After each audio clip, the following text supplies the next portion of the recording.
bagong gising. Tulog na yung kanina, gising agad. Hanap na mama niya, kaso wala siyang mama dito. Mama niya, andoon. At balik pa sa papa niyang ewan. Hindi itong bebe dito ang intindihin. Pwede naman magtrabaho dito, kailangan pa lumayo sa sa anak, na? Diba, dito naman may trabaho naman dito si mama, no? Marami lang, mapili lang dito sa trabaho, no? Gusto pa sa Pasay. Bumaya lang. Tapos na, huwag ka na mag-ingay. Sakarin, bumangero ka na kawawa naman, napapunta dito man Lula, no? Dito man si Lula. Si Lula? Kita Lula? Dagdag ng Lola yan eh. Kaya nga kalungkot ang Lola, no? Wala kang muhulis ng mulo. Dagdag ng Lola yan.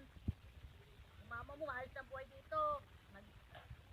Nagtatrabaho dito, pababa-baba ng Pasay. Naliti ka, nakabababa ng Pasay, no? Kita ulit si ama mo. Mas pinili pang samahan si ama mo kaysa sa'yo dito, no? Pwede ka naman magtrabaho dito si mama mo, yung ama mo doon sa baba. Kilala mo naman yung ama mo, kung sino ama mo.